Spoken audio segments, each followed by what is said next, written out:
Welcome, everybody. Today we are in a new episode of Crypto Coffee with Marc.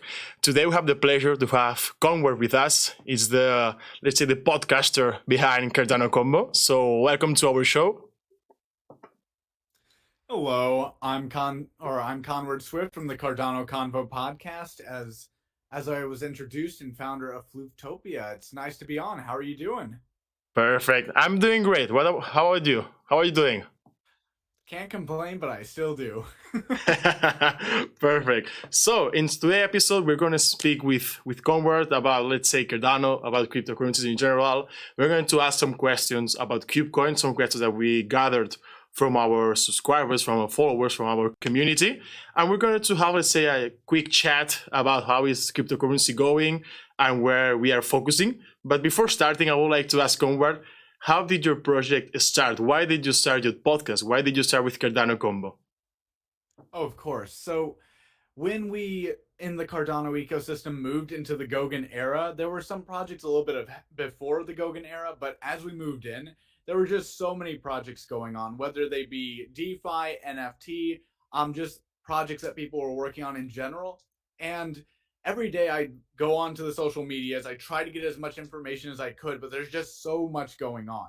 So I thought, why not put together a podcast and a YouTube channel that helps to encompass a lot of this information and try to create like a hub where people can learn about new projects, learn about what's going on. So I try to help with that. I know a lot of people do, and again, it's more than a one-person job. So it's a very open ecosystem.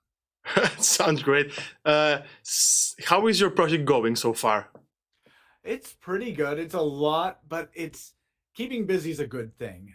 There's always new projects coming about, so there's always more work to be done. I mean, especially with the recent boom in the DeFi space, it's been great. And with all the new wallets coming out for Cardano, it's something that we've needed for a while along with the DeFi, and there's just so much going on, and it's never a dull day in Cardano.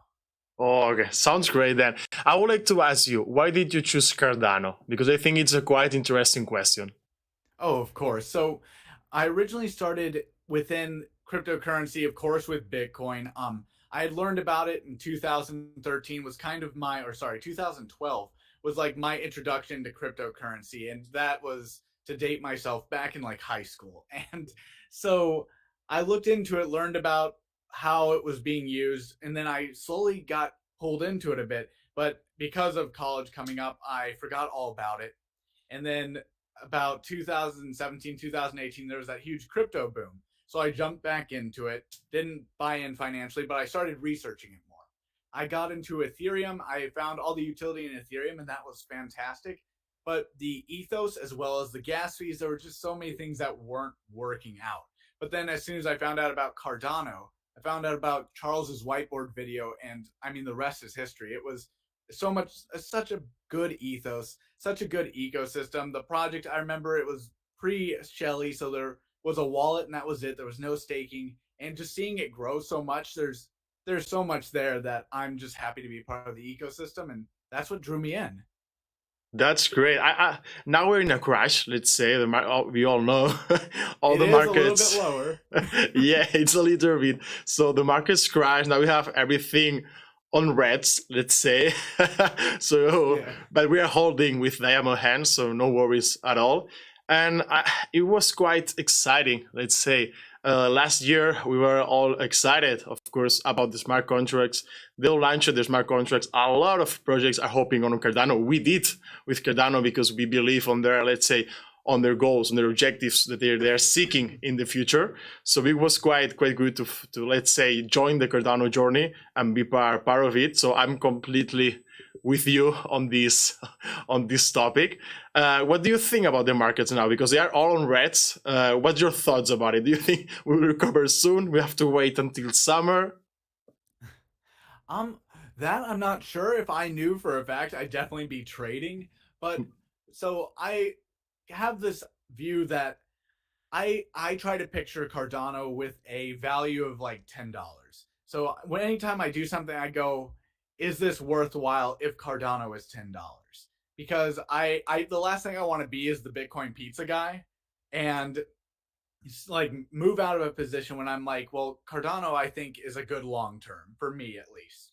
And I know the price has been fluctuating, and you can look back into the past and go, man, I should have sold when we were really close to $3.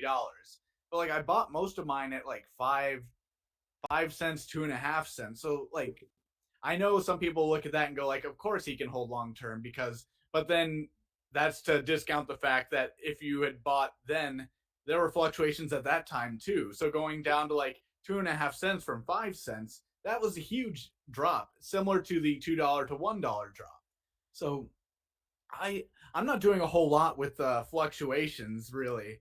So that's what's quite interesting is because I'm just doing a long term position. If I were a better trader, I would sell the top if I could figure that out and buy the dips.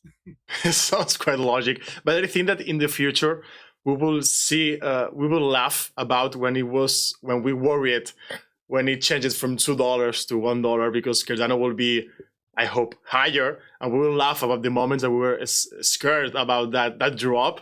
I hopefully this will be more soon than later, but I cannot tell if I can. If I could, I will be trading too. So it's not the case. Yeah. I'm holding like you. I'm holding like demo hands to make sure that Cardano will grow up. Then I have another question that I think it will be quite interesting. What was your first holding? Let's say maybe it was Cardano. I don't know, but maybe you hold another coin for a longer term since now. I would have to say the longest hold is definitely Cardano, like no question. The second closest was probably Bitcoin.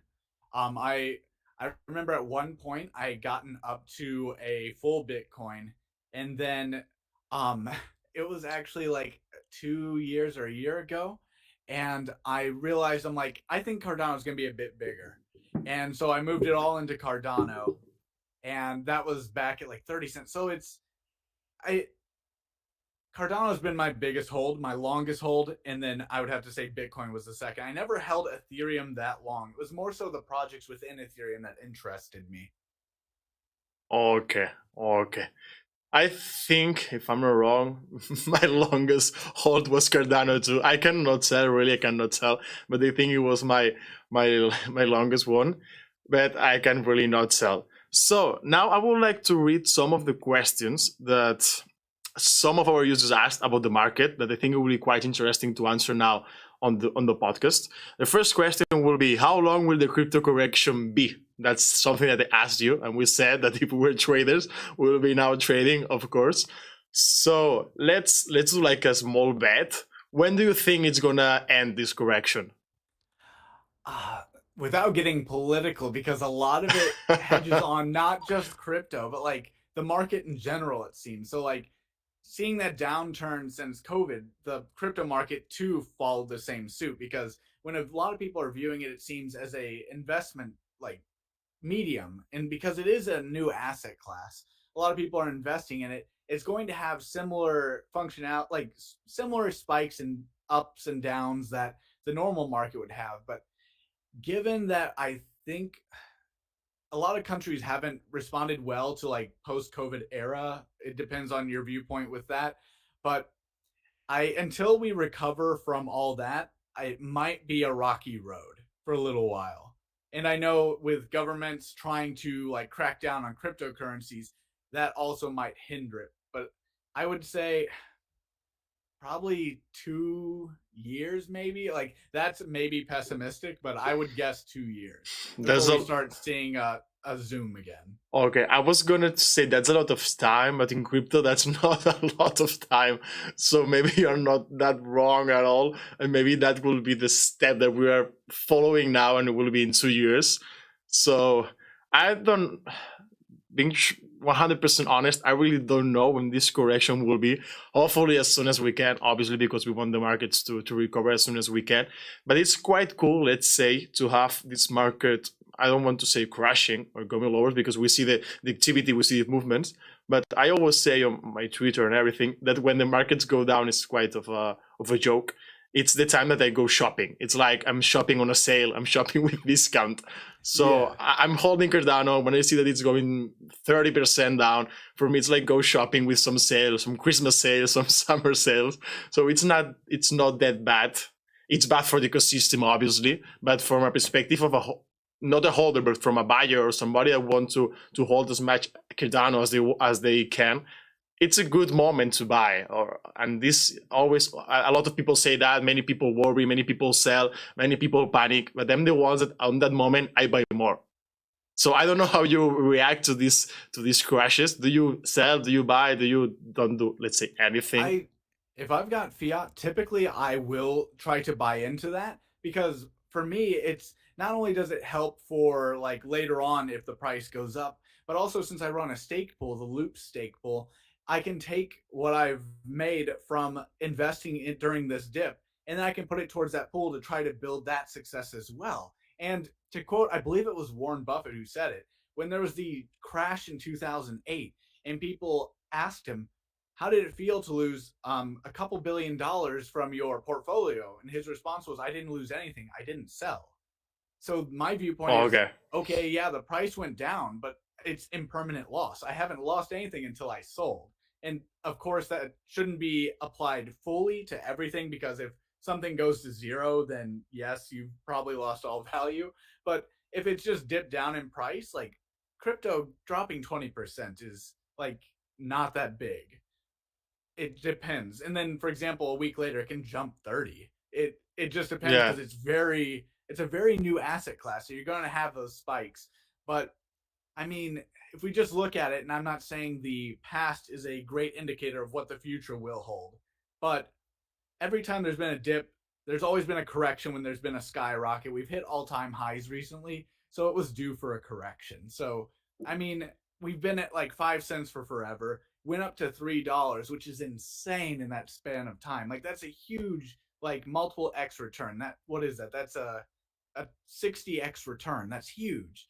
And then for it to go back down to $1, which is 20X, that's not that big of a correction in my view. I didn't have thought it that way, but that's true.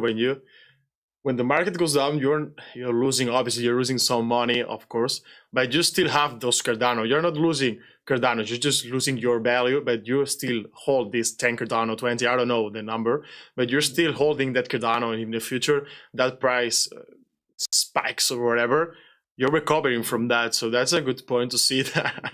I quite know Warren Buffett, who's that man, so it's quite logic to see his answer. Apart from that, it's quite fun when I see some jokes around Twitter or somewhere that compare the normal traders between the crypto traders. So normal traders, when there is a 20% down, they're panicking, they're selling, it's the end of the world. And when crypto traders see a minus 80%, they are less, let's say, they're chilling. They are not worried about it. They are buying more and they are holding. So it's quite fun to see two markets that, let's say, are not the same, but are based on something similar, but how their holders, how their investors react, it's completely different. So that's a good point to see. That's quite fun to see too. Oh yeah, and even when talking with, for example, even when talking with my parents about it, when the market went down like 5%, they're very worried. And to me, I'm like, when I first got into crypto, like 5% was huge, because like I'd only known like stocks, bonds, mutual funds, things of that nature. And so seeing 5%, I'm like, oh goodness, that's terrible. And then now that I've been in crypto for a while, I'm just like, yeah, it's another Monday. Like 5% is not that big a deal. Like it depends on how the whole process, like how the entire currency itself is doing. So it's a different mindset for sure. Totally. You have to have a different mindset about your investment, and you have to see it in a long run, in a long investment, in a long haul, to be able to be, let's say, cold and don't sell your position. Perfect. Yeah. So now I'm moving to some questions from our users to make sure that we're going to answer as many as we can, because they ask us a lot of things, but we cannot answer obviously everything. We will leave some questions for other podcasts, but I'm going to answer another one. It's the launching price of KubeCoin approximately. Okay, that one is for me thing. I cannot tell right now the price of KubeCoin. We'll announce soon the ICO, the price for the ICO, how it's going to work, how you can jump in the ICO, how you can participate in the ICO, but I cannot tell the price of the launch. Obviously, the market in the future will decide the price of KubeCoin, but now I cannot tell the price of the ICO, if that was the question. Then I will follow to next question. How is the audit going? Is one of the most frequent asked questions. We are with the audit. We said it a lot of times. On Cardano is different because they have the smart contract. So the part that it's a smart contract, let's say, you cannot audit that because that's already done by Cardano in a way. So they are auditing the money policy and other things. So now they are auditing our part. Was yesterday, I think, we completed our token. We have our token now on the network. We are really happy we have our new token. So that was a big step for us. And now we are with all the audit, let's say. Then I have a question that maybe we can both answer. It will be quite fun. They say, how do the current market conditions, potential bull market, as we talk now, and COVID affect your plans? I'm gonna ask you this question, Conrad. Do you think that COVID is gonna affect our plans on the ACO, the market, and everything, or do you think that crypto is, let's say, another separate world, another separate thing that it's not gonna affect that much? It depends. I imagine, like, the thing is, for KubeCoin, I imagine it would have some effect, given you guys have actual offices. You've got, if you're talking about leisure vacation, and if, for example, a lot of places are shutting down tourism, that might have an effect there. But for example, I can say, working on my Flutopia project, like NFT game project, that because I'm working with people around the world, I don't have an office, for example, it's not going to have that real effect. But again, it would just depend. And I know that's a really gray and not fun answer, but a lot of these things are just going to depend. Because, for example, depending if you're talking about ICO, if you're talking IDOs, it strongly depends on the project. It depends on how many people are behind it, how many people are wanting to buy it. It's just a lot of factors that's really hard to encompass in a nice black and white answer. Let's say in this way, I'm happy that you had this answer because it's the typical answer that our followers have. Say our community is worrying about COVID. Obviously, they are thinking, okay, you are on the travel and leisure industry. Now this industry with COVID has problems. The good point now on our ecosystem, we have 7 projects. So now we're developing FlyCube and ETHCube, obviously, but we're developing the 5 other projects that we have. Now we have a lot of time to, let's say, improve these projects, launch these projects.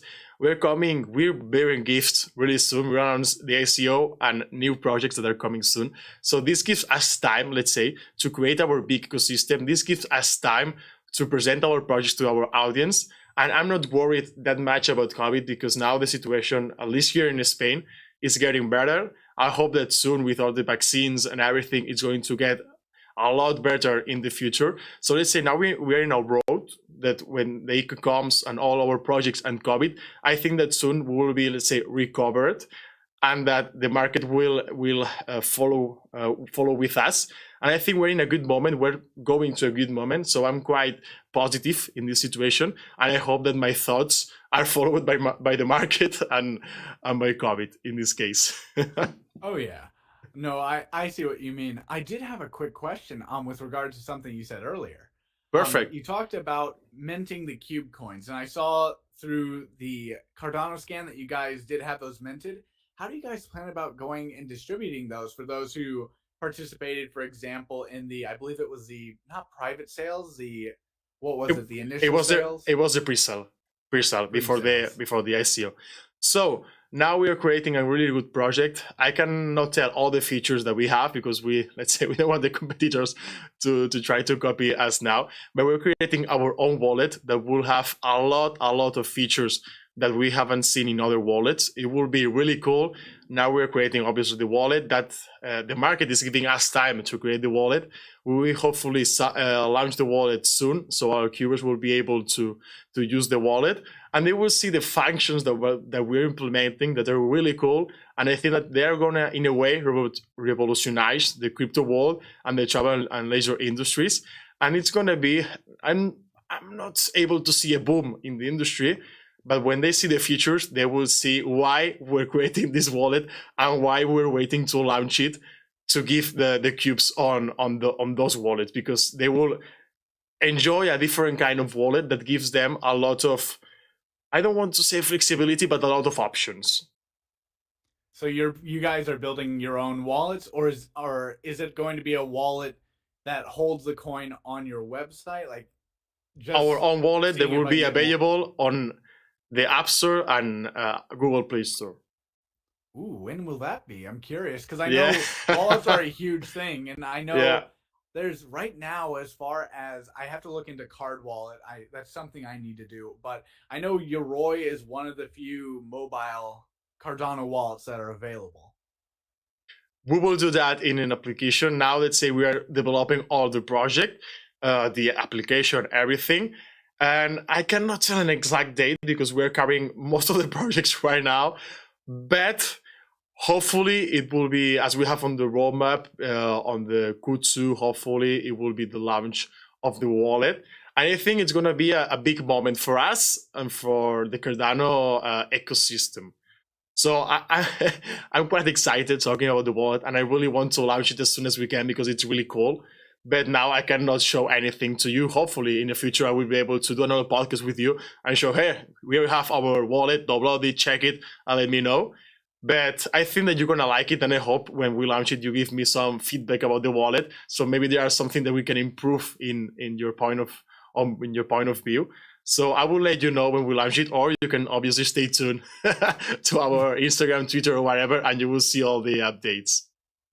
Of course, I'm as soon as you guys get that wallet out, I'll be more than happy to check it out because I've been actually releasing a couple videos with regards to like tutorials for new wallets, talking about some of the features. So that would be something, especially if it can be a mobile wallet, and preferably if it's a mobile wallet that's better than Yoroi, I will be more than happy Mm. to talk about it. It's even if it's even if there are negatives about it, I'll definitely cover those as well. But it's again, when do you like I know you've got a lot going on, but when do you think a roundabout time that you might have that released? I would love to tell you a date, but I can't because we are all the teams developing the projects. Now we have the tech team. We hired new people, obviously, to create all the projects. They're working hard, let's say, because we have 3 more surprises coming soon. So everybody that is looking this podcast, we have 3 more surprises coming soon that they don't know about it. We are the coin, let's say. Our main project was the surprises, so we're coming with surprises. So I cannot tell the exact date, but we will every Friday we do the weekly highlights when we update our users about the process of our projects. Today we just announced it. Apart from the token creation from yesterday, that we hired 2 new 3D artists to do something I'm not gonna tell what, something related to crypto. So you can imagine what I'm saying when I'm telling you that we hired through 2 new 3D artists. So hopefully soon we will come with more news about what we're doing with our new team of 3D artists. Definitely. I'll definitely be staying tuned to see what's going on there. I'm interested to see this wallet. I'm interested. I know that you guys talked about having a DEX as well. It's a lot, it seems like. And I've seen I hope you guys can get all that done. It just seems like so much for such a like I wouldn't say small team, I guess, but for such a small team trying to innovate into a new industry with cryptocurrency and then build a DEX. I've seen a lot of people, for example, struggle with DEXs. Are you guys like up to task for all that? Like it's a lot to get done. Let's say on our roadmap there is not specifically a DEX. We had a meeting with Cardano, I think 2 weeks ago, and we talked about it. We thought that it was a great idea, but first we're going to develop all the projects that we promised our community, all the projects that are on the roadmap and on our system. But the cool thing is that with everything that we are creating, we're kind of creating a DEX. In some words, we're creating like a DEX and a launchpad. So when we have everything created, we will be able to create this DEX, this swap, because some technology is similar. I'm not able to say everything because I'm not a tech guy. I'm the marketing guy, let's say. So in this case, we'll have to have a talk with Daniel, that is our lead developer for the project. But let's say that we will be able to do this project. We don't have a date because it's not on the roadmap, but let's say that we will be able to do this project. I don't know when, but it's on our minds, let's say. Okay. Because it did seem like you're going to have some steep competition because I know there are a lot of projects that their core focus is on a DEX. And for example, I know ADAX recently launched its DEX, and I worry that because of the amount of backing that SundaeSwap has gotten from both the community as well as the Cardano in general, that it's going to be a really hard market to like unless you can create a niche for it. So it's a lot I think to try and do. Again, you're wanting to do what KubeCoin specifically is, and then having a launch pad, and then having, it seems like a lot. That's why I'm glad to hear that it seems like you guys are focusing on what makes you guys unique. Oh, that's the point. We entered Cardano, went to the cryptocurrency industry to be unique and to do things differently, because we saw, just one example, that people weren't using cryptocurrencies in a daily basis. They weren't using cryptocurrencies to buy, I don't know, a trip or something. So we said, okay, we're going to enter this market, but we're making cryptocurrencies usable, let's say, for day-to-day daily life, and that's what makes us in a part unique, because we want cryptocurrencies to be used in a real world. So that's one of our main points, and everything we do, we try to be unique on that niche, on that specific market, let's say. But obviously, in a general way, we're doing, I don't know, a project that maybe will have some niche, but it's always released to the general public. So we have these two black and white sides on our projects, let's say. Perfect. So I think that now I'm going to open for some questions. So let me change. Yeah, let's answer some questions from our followers. I'm going to look some of the questions. So if you have questions, now it's moment to ask. So I have some questions. Let's say the last question was, when will we have Daniel in KubeCast? Okay, Daniel is a lead developer. I will ask him when he would like to be on KubeCast. Hopefully soon, if he wants. He's really busy always, because we're developing all these projects that we're talking about, so he doesn't have much time, but we will do our best to have him on the show. Now you have Cardano Convo saying hello, so that's cool too. Then, what do you think about crypto now? Will it affect the project that Cube is building? Well, we already answered this question with Cardano Convo. In a way, probably it will affect. In another way, it doesn't affect, because this gives us time to develop all the projects that we have on our roadmap, all the projects that we have on our ecosystem. So I'm quite happy that the market is like this right now, because it gives us time to do all the projects and make sure that we are launching our projects with the best options that we can. Then, achieve to some place for holding. Okay.